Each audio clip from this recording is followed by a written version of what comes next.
Antral Russell சிஎஸ்கேவின் ஒரு மிகப்பெரிய monster ஃபினிஷராக வந்து இருக்க போகிறாரு. 2026 ஐபிஎல்லில் நம்ம சிஎஸ்கேவின் ஒரு முக்கியமான வீரராக வந்து இருக்கிறதுக்கு நிறைய சான்சஸ் வந்துருக்கு. இப்போதைக்கு நம்ம சிஎஸ்கே இவருக்காக நிறைய கோடியும் வந்து ஒதுக்க போகிறாங்க. ஆக்ஷனுக்காக எவ்வளோ கோடி ரூபா வந்து ஒதுக்க போகிறாங்க, நம்ம சிஎஸ்கேக்கு வந்தால் என்னென்ன சம்பவத்தை பண்ண முடியும், இதை நான் என்ன காரணமாக வந்து சொல்கிறேன். ஆண்ட்ரல் ரசலை சிஎஸ்கேல வந்து எதிர்பார்க்கலாமா, இதை பற்றின ஒரு ஃபுல் டீட்டெயிலை பற்றி நம்ம சிஎஸ்கே ரிலீஸ் பண்ண 17வது மறுபடியும் சிஎஸ்கே ஆக்ஷனுக்கு போவாங்களா, போகிறதுக்கான வாய்ப்புகள் எவ்வளோ இருக்குது, ஒருவேளை போனால் நம்ம சிஎஸ்கே எவ்வளோ கோடி ரூபா வரைக்கும் அவருக்காக போவாங்க அப்படிங்கிறதையும் இந்த வீடியோவில் பார்த்துடலாம். அதுக்கு முன்னாடி சேனலுக்கு புதுசாக இருந்தீங்கன்னா சப்ஸ்கிரைப் பண்ணிக்காங்க. இந்த வீடியோக்கு ஒரு லைக் கொடுக்கலன்னா லைக்கை கொடுத்துருங்க. ஃபஸ்ட்டு நம்ம பத்திரனாவை பார்த்துலாம். நம்ம சிஎஸ்கே ஆல்மோஸ்ட் ரிலீஸ் பண்ண போகிறாங்க அப்படிங்கிற அப்டேட்டை ஏற்கனவே சொல்லியிருந்தோம். அதை போலவே நம்ம சிஎஸ்கே இப்போ வந்து ரிலீஸ் பண்ணியிருக்காங்க. 13 கோடி ரூபா வந்து மிச்சப்படுத்தியிருக்காங்க ஆக்ஷனுக்காக. ஸோ மறுபடியும் நம்ம சிஎஸ்கே இவருக்காக ஆக்ஷனுக்கு போவாங்களா அப்படின்னு கேட்டிங்கன்னா அதுக்கான வாய்ப்பு வந்து மிக குறைவாக தான் வந்து இருக்குது. இதை நான் என்ன காரணமாக சொல்கிறேன் அப்படின்னு பார்த்தீங்கன்னா, நம்ம ஜட்டுவாக இருக்கட்டும் பத்திரனா ரெண்டு பேருமே பார்த்தீங்கன்னா இன்ஸ்டாகிராம் பேஜை வந்து டெலீட் பண்ணியிருந்தாங்க.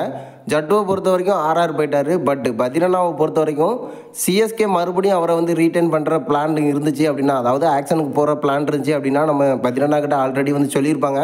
பட் பத்திரனா பார்த்தீங்கன்னா இன்ஸ்டாவை வந்து டெலீட் பண்ணி இருக்கிறத வச்சு பார்க்கும்போது சிஎஸ்கே அவருக்காக ஆக்ஷனுக்கு வந்து போகிறதுக்கான வாய்ப்புகள் ரொம்ப கம்மியாக தான் இருக்குது. ஒருவேளை போனாங்க அப்படின்னா அவரோட ஃபார்மை பொறுத்த வரைக்கும் 5 கோடி ரூபா வரைக்கும் நம்ம சிஎஸ்கே போகிறதுக்கான வாய்ப்புகள் இருக்குது. மற்றபடி சிஎஸ்கே வந்து இவருக்காக போவாங்களா அப்படிங்கிறது ஒரு மிகப்பெரிய டவுட்டாக தான் வந்து இருக்குது. அடுத்து நம்ம சிஎஸ்கேவின் புதிய ஃபினிஷரை பார்த்துடலாம். ஆண்ட்ரல் ரசல் சிஎஸ்கே டீமுக்காக ஆட போகிறது கன்ஃபார்மாக வந்து சொல்லப்பட்டிருக்கு. இதுக்கான காரணம் கேகேஆர் இவரை வந்து ரிலீஸ் பண்ணியிருக்காங்க. இதுக்கு முன்னாடி பார்த்தீங்கன்னா 13 வருஷமாக அதுக்காக தான் வந்து விளையாண்டு கொடுத்துட்டு இருந்தார். பட் பர்சனல் காரணமாக இப்போ வந்து ரிலீஸ் பண்ணியிருக்காங்க. இப்போ நம்ம சிஎஸ்கே இவருக்காக ஆக்ஷனுக்கு போகிறதுக்கு அதிக சான்ஸ் இருக்குது. கன்ஃபார்மாக பார்த்தீங்கன்னா சிஎஸ்கே வந்து போவாங்க அப்படின்னு தான் சொல்லப்பட்டிருக்கு.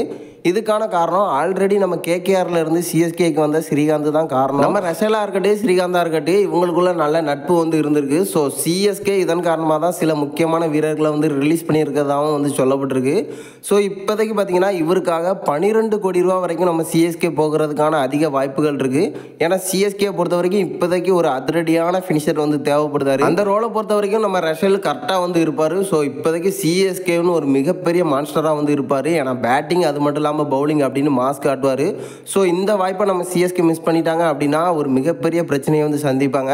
எனக்கு தெரிஞ்சு ஆண்ட்ரல் ரசல் சிஎஸ்கே டீமுக்காக வந்து ஆட போகிறாரு. அதில் எந்த ஒரு பிரச்சனையும் இல்லை. கன்ஃபார்மாக வந்து அடித்து சொல்லுவேன். 2026 ஐபிஎல்லில் நம்ம சிஎஸ்கேன்னு ஒரு ஃபினிஷராக இவர் வந்து இருக்க போகிறாரு. ஸோ எனக்கு தெரிஞ்சு இவரை எடுத்துகிட்டு வர்றது நம்ம சிஎஸ்கேக்கு ஒரு பெஸ்ட் ஆப்ஷனாக இருக்கும் அப்படிங்கிறதுல எந்த ஒரு மாற்றமும் இல்லை. நீங்கள் என்ன நினைக்கிறீங்க? ஆண்ட்ரல் ரசலை சிஎஸ்கே எடுத்துகிட்டு வருவாங்களா மாட்டாங்களா? பத்திரனாவை மறுபடியும் சிஎஸ்கே டீமில் வந்து எதிர்பார்க்கலாமா அப்படிங்கிறத மறக்காமல் நம்மளோட கமெண்ட் பாக்ஸில் தெரிவிச்சிருங்க.